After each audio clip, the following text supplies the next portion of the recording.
Olá, pessoal. Bom dia a todos. Espero que todos estejam bem. O meu nome é Lígia, eu sou bióloga e também sou uma das responsáveis pela execução do Programa de Educação Ambiental da Mineração Morro do Ipê. Primeiramente, eu gostaria muito de agradecer a Elcia pelo convite para participar desse evento tão importante que é a segunda semana Lixo Zero em Casa Branca. E também gostaria de agradecer pela oportunidade de poder falar sobre duas temáticas que são essenciais para a nossa vida e para o meio ambiente, que são as temáticas referentes a consumo consciente e resíduos sólidos.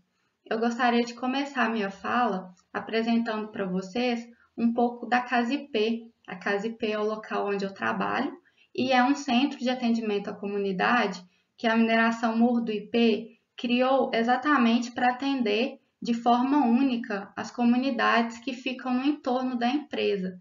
A Casa IP é um ambiente muito espaçoso, confortável e fica aberto de segunda a sexta, das 8 às 5 da tarde. É um espaço acolhedor, ele foi criado para atender vocês. Ele fica localizado na Rua Vila Rica, número 571, no bairro São Sebastião, na cidade de Igarapé, Minas Gerais. Então, fica aí o convite para todos vocês virem conhecer a Casa IP, tá bom? Garanto que todos vocês vão ser muito bem atendidos. Pessoal, não dá para a gente falar da Casa IP sem deixar de falar da mineração Morro do IP, já que ela é a empresa responsável pela criação da Casa IP. A mineração Morro do IP é uma empresa produtora de minério de ferro que iniciou as operações em maio de 2017 e está localizada na BR-381, no quilômetro 520, na zona rural de Brumadinho, Minas Gerais. Para saber mais informações sobre a empresa, vocês podem entrar no site que está aí na tela, que é o www.ipmineracão.com.br. Através do projeto Tico-Tico, a mineração Morro do Ipê vai ter a capacidade para produzir cerca de 6 milhões de toneladas de minério de ferro por ano. As obras do projeto tiveram início já no primeiro semestre deste ano, e a empresa espera gerar, durante a fase de obras, cerca de 1.400 novos empregos, com priorização da contratação de mão de obra local, de pessoas da região.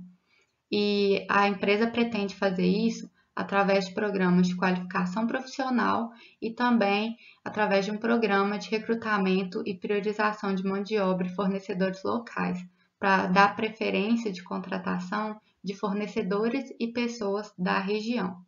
Além disso, o projeto Tico-Tico vai utilizar o processo de filtro-prensa para destinação de rejeitos, igual a mineração Morro do Ipê já está utilizando, tá? E isso demonstra respeito e empatia da empresa com as comunidades vizinhas que ficam no entorno do empreendimento. Se você gostaria de trabalhar no projeto Tico-Tico, faça o seu cadastro no Sinde de Igarapé e de Brumadinho. E se você é de São Joaquim de Bicas, você pode fazer o seu cadastro através do balcão de empregos. A equipe da Casa IP atua e faz trabalhos de campo principalmente em 3 municípios prioritários, que são os municípios de São Joaquim de Bicas, Igarapé e Brumadinho, mas nós temos sempre um olhar cuidadoso para os outros municípios da região também, como, por exemplo, os municípios de Sarzedo, Betim e Contagem. Na Casa IP, a nossa equipe é responsável pela execução dos programas socioeconômicos do projeto Tico-Tico. E quais são esses programas? São os que estão aparecendo para vocês aí na tela, como, por exemplo, o Programa de Comunicação Social, o Programa de Educação Ambiental, o Programa de Monitoramento dos Indicadores Socioeconômicos, o Programa de Recrutamento e Priorização de Mão de Obra e Fornecedores Locais e o Programa de Saúde e Controle Epidemiológico. A nossa participação na segunda semana Lixo Zero em Casa Branca vai entrar como uma ação educativa dentro do nosso programa de educação ambiental. E falando do nosso programa de educação ambiental, eu gostaria de dizer que ele tem como principal objetivo tentar criar uma consciência ambiental nas pessoas da comunidade do entorno da mineração Morro do Ipê, mas também tentar criar essa consciência ambiental nos colaboradores próprios e terceirizados da empresa. Bom, pessoal, dito isso, eu gostaria agora então de dar início à nossa conversa sobre resíduos sólidos de consumo consciente. A gente precisa pensar em resíduos sólidos ligados ao consumo consciente e consumo consciente ligado a resíduos sólidos. Eles estão diretamente interligados e é muito importante que a gente tenha essa conversa e trate essas temáticas com muito cuidado e também com a importância que essas temáticas merecem, tá? Então, a gente precisa fazer uma reflexão em cima de resíduos sólidos e consumo consciente, baseado nos nossos padrões de consumo atuais, que acabam impactando, né, na geração de grandes volumes de resíduos sólidos. Eu espero que eu esteja trazendo uma novidade para muitos que estão assistindo essa palestra, referente a essa data tão importante, que muitos não conhecem e que muitos estão conhecendo agora, que é o Dia do Consumo Consciente, que é comemorado no todo dia 15 de outubro, e é uma data que foi criada em 2009 pelo Ministério do Meio Ambiente para poder despertar a consciência do público para os problemas socioambientais que os nossos padrões atuais de consumo estão causando. É uma data que foi criada em 2009, mas desde antes algumas pessoas já vinham se preocupando com essa temática do consumo consciente. Então, 2009 foi um marco com a criação dessa data específica para conscientizar as pessoas, né? Então, é muito importante ver que a cada ano que passa, as pessoas estão se preocupando mais em consumir de forma consciente. E é por isso que a gente trouxe para vocês o conceito de consumidor consciente que a gente pegou no site do Ministério do Meio Ambiente, que diz que o consumidor consciente é aquele que leva em conta, ao escolher os produtos que compra, o meio ambiente, a saúde humana e animal, as relações justas de trabalho, além de questões como preço e marca. Então é muito bom ver que a nossa sociedade antigamente consumia muito por causa de preço e marca. E hoje em dia nós estamos consumindo pensando não só no preço e na marca, mas também as questões como o meio ambiente, a saúde humana e animal e as relações justas de trabalho. Então, a nossa lição do dia, referente aos impactos do nosso consumo. Vamos pensar numa conta bem básica. Nós somos 7,8 bilhões de seres humanos. 7,8 bilhões de seres humanos querendo consumir ou consumindo alguma coisa, né? Então, esses 7,8 bilhões de seres humanos querem consumir e têm desejo de consumir alguma coisa em determinado momento da vida. Então, essa conta de 7,8 bilhões de seres humanos versus os anseios de consumo de cada um gera para a gente um resultado não muito bom, né? Um resultado insustentável, que é a insustentabilidade. Nós temos que lembrar que os produtos que a gente consome vêm dos nossos recursos naturais e é através desses recursos que a gente consegue a matéria-prima para fazer esses produtos. E quanto mais a gente retira da natureza e a gente não dá condição para essa natureza se regenerar, se recuperar, cada vez menos recursos ela vai ter para se manter em equilíbrio. E é importante a gente falar sobre isso porque a gente precisa ter consciência de que o ser humano não é superior a nenhum outro ser desse planeta. A gente faz parte do meio ambiente, a gente precisa do meio ambiente para sobreviver, então a gente precisa aprender a conviver em harmonia com a natureza.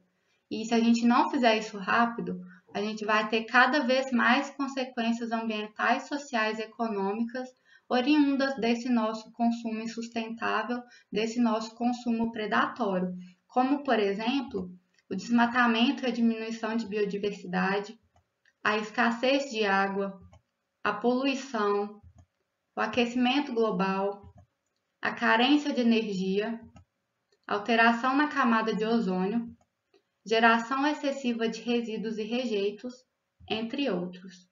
Bom, falando em resíduo e rejeito, eu gostaria de perguntar para vocês se vocês sabem qual é a principal diferença entre esses dois itens. Se vocês não souberem, não tem problema, eu vou explicar para vocês aqui agora, tá bom? O resíduo tem valor econômico agregado a ele, o rejeito não. Como assim, Lígia? Não entendi. Não tem problema, eu explico para vocês, tá bom? Vamos pensar primeiro o que a gente considera como sendo resíduo, que a gente vê o pessoal separando constantemente. O que é? Plástico, vidro, metal, papel, papelão, todos esses são considerados resíduos. E a gente conhece tecnologia disponível para fazer a reciclagem desses materiais. Então, a gente fazendo a reciclagem desses materiais, esses materiais viram outros produtos e voltam para a cadeia produtiva. Aí o valor econômico agregado. O rejeito não tem tecnologia disponível ainda para fazer a reciclagem desses materiais. Então a gente considera eles rejeito porque a gente não consegue reciclar eles, a gente não consegue aproveitar eles de nenhuma maneira ainda. A gente ainda não tem essa tecnologia. Então, o que a gente considera como rejeito? Que a gente não consegue aproveitar de jeito nenhum. Papel higiênico, clipes e grampos de papel, guardanapo sujo e engordurado. Então, a gente espera que com o avanço da tecnologia, a gente consiga criar ainda uma tecnologia para ver se a gente consegue fazer a reciclagem ou o reaproveitamento desses materiais. Mas, afinal, o que são resíduos sólidos? Eu trouxe para vocês a definição que está lá dentro da Política Nacional de Resíduos Sólidos, que é a Lei nº 12.305 de 2010, que define os resíduos como sendo aqueles que se apresentam nos estados sólido ou semissólido, bem como gases contidos em recipientes e líquidos. Então, quer dizer que nós temos resíduos sólidos, resíduos líquidos e resíduos gasosos. Então, é muito importante a gente saber essa definição e saber a diferença entre cada um deles. Quais são os resíduos sólidos? São aqueles que a gente já conhece muito bem e que a gente costuma já separar dentro da nossa casa. São os plásticos, são os papéis, os papelões, os metais, os vidros. Qual que eu posso considerar como sendo um resíduo semissólido ou líquido? O lodo de esgoto. O lodo de esgoto tem uma parte semissólida e tem uma parte líquida. Então, o lodo de esgoto é considerado um resíduo. E ele pode ser compostado e também, a partir dessa compostagem, gerar fertilizante.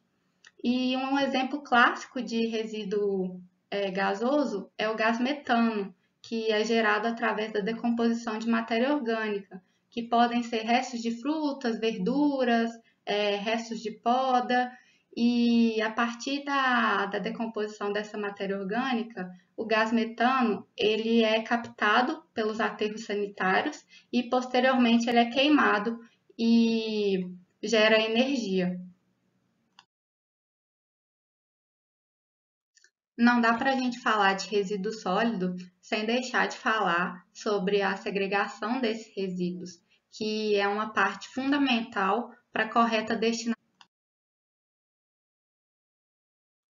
Não dá para a gente falar de resíduo sólido sem deixar de falar sobre a segregação desses resíduos, que é uma parte fundamental para a correta destinação dele. Se a gente separar bem, a destinação vai ser muito mais eficiente, muito mais eficaz. E para ajudar a gente nisso, o Conselho Nacional de Meio Ambiente, o CONAMA, criou uma resolução, que é a Resolução 275, de 25 de abril de 2001, que estabelece o código de cores para os diferentes tipos de resíduos a ser adotado na identificação de coletores e transportadores, bem como nas campanhas informativas para a coleta seletiva.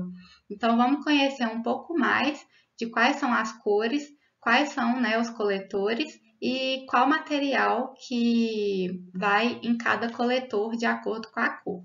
Tá? Os primeiros que eu vou passar aqui são os dos materiais que a gente já tem o hábito normalmente de separar, que são o azul para o papel e para o papelão, o vermelho para o plástico, o verde para o vidro e o amarelo para o metal.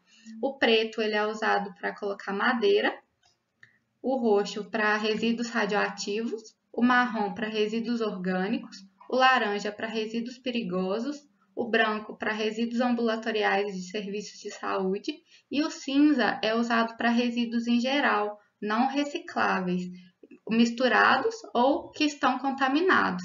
E são os materiais que não são passíveis de separação. Então, é muito importante, eu deixei o cinza por último, porque é muito importante a gente falar que a gente precisa jogar os materiais nos coletores corretos, nas lixeiras corretas. Porque, por exemplo, se eu jogo um material que é reciclável na lixeira cinza, e a lixeira cinza já tem um material, por exemplo, que esteja contaminado, esse material reciclável ele vai ser contaminado. Então, a partir do momento que ele era um material reciclável e está contaminado, ele não pode mais ser reciclado, tá? Então, é muito importante a gente se atentar a isso e a jogar os resíduos nas lixeiras correspondentes. Então, a parte de segregação de resíduos, ela é muito importante por causa disso, gente. Porque se a gente segrega direitinho, a destinação vai ser correta, o material vai para a reciclagem e a gente consegue voltar com esse material, a partir da reciclagem, para o processo produtivo. Se eu não consigo segregar direito esse material, ele acaba indo parar nos aterros sanitários e nos lixões, que eu vou contar para vocês um pouco mais sobre o aterro e o lixão no próximo slide. Quando um resíduo não é bem separado e nem vai para reciclagem, ele acaba indo parar em um desses locais aqui, ó, pessoal, ou o lixão ou o aterro sanitário. E isso é lamentável, isso é muito triste e isso é preocupante. Por quê? Porque é um resíduo e a gente aprendeu aqui hoje que o resíduo tem valor econômico agregado a ele. Então, a partir do momento que ele vai para um lixão ou para um aterro sanitário, ele perde esse valor econômico agregado, porque ele deixa de ser reciclado. E nós sabemos que durante a reciclagem, o resíduo ele é transformado em um produto e esse produto volta para a cadeia produtiva e ajuda a girar a economia. Então, é muito importante essa conversa que a gente está tendo aqui hoje. A gente precisa sim falar de resíduo, a gente precisa sim falar de separação correta e a gente precisa sim falar de destinação correta, tá? Tudo que puder ser reciclado deve ser reciclado, porque se a gente não reciclar, esse resíduo vai parar ou no lixão ou no aterro sanitário e vai perder o valor econômico agregado. Então, a gente vai estar jogando dinheiro fora, tá? É muito importante essa nossa conversa porque a gente precisa ver, não só fala, a gente precisa ver atitude. As pessoas precisam mudar o hábito e precisam se atentar mais a essa questão de resíduos sólidos.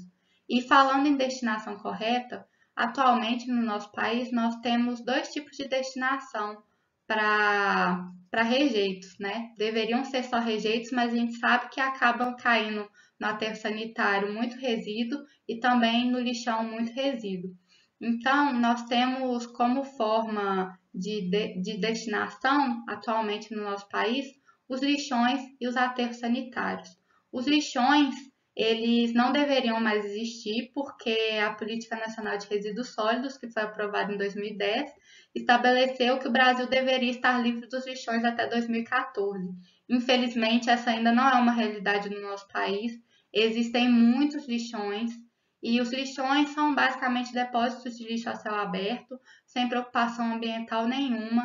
Então, não são consideradas, assim, por mim e por muita gente, como locais adequados para destinação final, nem de rejeito e muito menos de resíduo, tá? O mais utilizado hoje em dia para dar destinação para os rejeitos e acabam tendo resíduos lá dentro são os aterros sanitários, tá? Que acabam os resíduos acabam indo junto com os rejeitos dos aterros sanitários.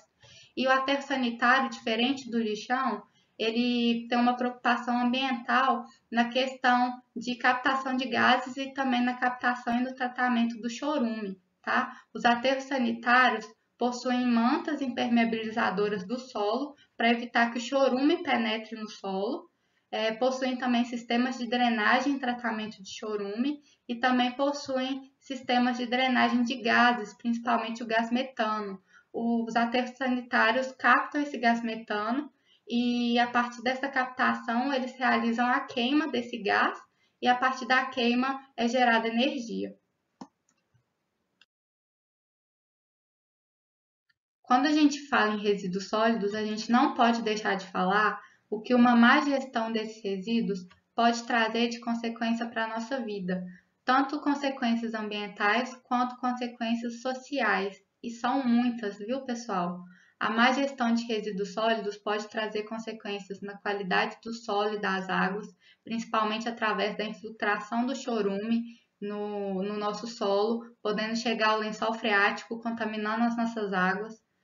Também em relação à emissão de gases poluentes para a atmosfera, principalmente em relação à liberação de gás metano, tá? Que é o gás oriundo da decomposição de matéria orgânica. Também, através da proliferação de vetores de doenças, atrai muitos animais, resíduos sólidos espalhados em locais inadequados atraem muitos animais que são vetores de doenças. E esses vetores de doenças, né, esses animais, prejudicam a nossa saúde. Além disso, tem inúmeros problemas sociais associados à má gestão de resíduos sólidos, principalmente em relação aos lixões, tá? Muitas pessoas vão até os lixões em busca de resíduos sólidos para vender para outras empresas que fazem reciclagem e essas pessoas acabam tendo contato com produtos químicos, produtos perigosos e também produtos afiados que foram descartados de forma inadequada, como por exemplo pilhas, baterias, seringas, pedaços de vidro. E além disso, essas pessoas podem se machucar e se contaminar com esses produtos, né? A questão da proliferação de doenças é muito forte em lixões, porque tem presença de ratos, de baratas e também muitas pessoas ainda se alimentam de restos de comida que estão presentes no lixo e pode causar para elas sérias intoxicações alimentares. A destinação correta para resíduos sólidos é a reciclagem e a destinação correta para resíduos orgânicos é a compostagem. Eu gostaria de falar um pouco sobre a reciclagem e um pouco sobre a compostagem e logo em seguida eu vou falar com vocês a importância desses dois processos, tá bom? A reciclagem é um processo no qual um material é utilizado como matéria-prima para outro produto. Eu vou dar o exemplo para vocês do plástico. O plástico ele vai para reciclagem e ele é lavado, secado e moído. Aí ele pode ser transformado em fibras de poliéster e também pode ser usado para fazer camisetas, por exemplo. Ficam camisetas lindas, viu? Depois, se vocês nunca tiverem visto uma camiseta com fibra de poliéster de garrafa PET, procurem na internet para vocês verem. Vocês vão ver cada obra de arte. E a compostagem é um processo de decomposição da matéria orgânica. O que é a matéria orgânica? São sobras de frutas, verduras, podas de árvore. E esse processo de decomposição da matéria orgânica é feita por fungos, bactérias e demais micro-organismos que estão presentes na terra. E no final da compostagem é gerado um adubo que é rico em nutrientes. Então, são dois processos muito importantes e para falar mais sobre a importância da reciclagem e da compostagem, eu trouxe para vocês o panorama dos resíduos sólidos urbanos coletados no Brasil em 2020. Esse panorama é feito pela ABRELP, que é a Associação Brasileira de Empresas de Limpeza Pública e Resíduos Especiais. E esse panorama ele é muito bom porque a gente consegue ver com clareza quais que foram os resíduos que mais foram coletados no Brasil e que acabaram indo parar provavelmente em aterros sanitários, né? Olha só a porcentagem gigantesca de matéria orgânica, 45,3%. Se essa matéria orgânica fosse compostada, ela não precisaria ir para o aterro, né? Olha só, os têxteis, couros e borracha, os metais, o vidro, plástico, papel e papelão, embalagens multicamadas. Olha essa porcentagem enorme de todos esses materiais que poderiam muito bem ser reciclados ao invés de irem parar nos aterros sanitários, né? Então, a partir desse panorama, a gente percebe a importância de reciclar e de compostar os nossos resíduos. E não dá para falar de resíduos sólidos sem falar dos famosos 5 R's. repensar, recusar, reduzir, reutilizar e reciclar. Vamos começar lá em cima. Repensar. Repensar o quê? Repensar os nossos hábitos de consumo. Repensar se eu preciso mesmo comprar aquilo. É necessário para a minha vida? É essencial? Ou eu vou estar gastando dinheiro com um produto que vai ficar parado lá em casa e que eu não vou usar? Repensou? Mesmo assim, depois de repensar, você chegou à conclusão de que você precisa comprar esse produto. Aí você vai pensar na questão de recusar. Recusar não o produto, mas recusar marcas e empresas que não têm preocupação nenhuma em relação à questão ambiental, em relação ao meio ambiente. Então, opte por comprar sempre produtos de empresas que tenham compromisso ambiental, tá? Recusou, você vai pensar agora em reduzir. Vai precisar comprar o produto, mas você ia comprar 2 daquele produto. Compra um, reduz, porque a partir do momento que você reduz a compra do produto, você está pensando na matéria-prima e nos recursos naturais, né, que são usados para fazer esse produto.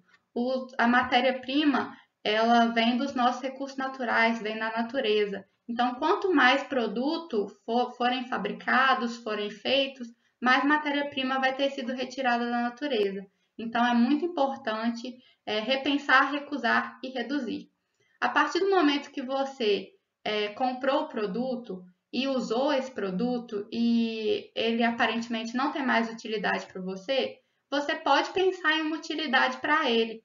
Na questão do reutilizar, você pode pegar esse produto e dar um novo uso para ele. Como, por exemplo, o copo de requeijão para beber água. Todo mundo tem um copo de requeijão para beber água em casa e são um dos melhores copos para beber água, né, gente? Tem também o pote de sorvete para guardar feijão, que também são as maiores decepções quando você abre o congelador para tomar um sorvete. Na hora que você abre o pote, tem um feijão lá dentro, né? E também garrafas PET cortadas, que são usadas como porta-lápis. Use a imaginação e reutilize os produtos. Se você não conseguiu utilizar a sua imaginação, não conseguiu reutilizar esse produto, o que você vai fazer com ele? Você vai levar ele para reciclagem, tá?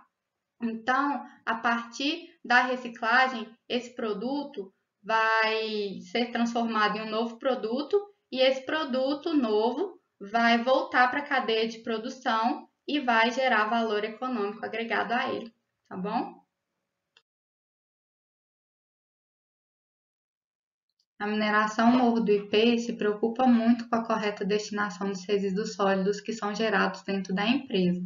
Um exemplo disso é que ela possui diversos coletores espalhados em todas as áreas administrativas e operacionais da empresa.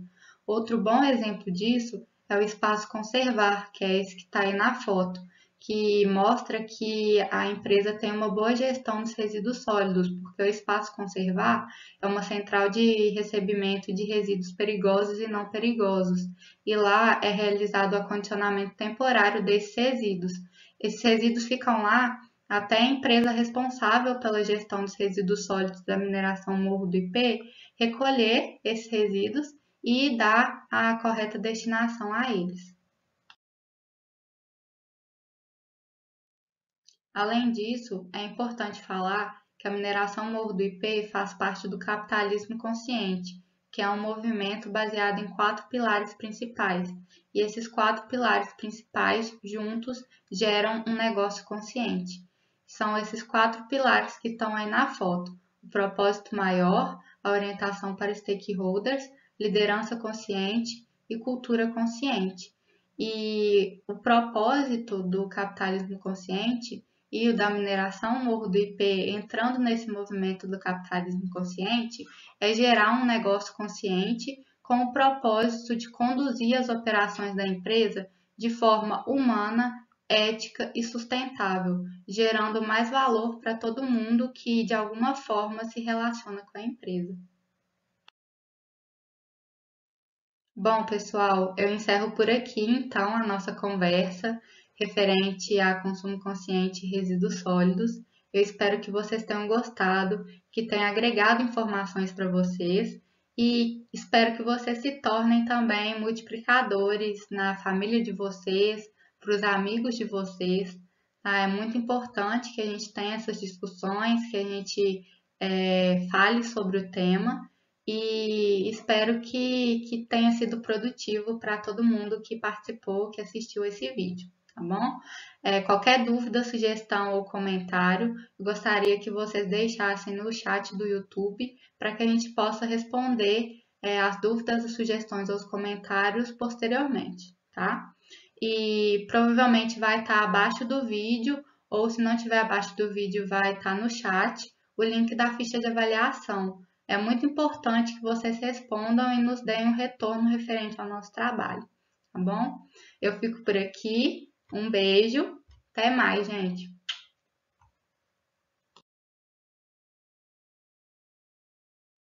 A Casa IP é minha, é sua e é nossa. Esperamos muito a sua visita.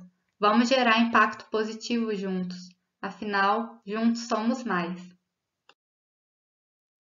Pessoal, deixo aqui com vocês também o meu contato e o contato da Débora, que também é responsável pela execução do Programa de Educação Ambiental da Mineração Morro do IP, juntamente comigo.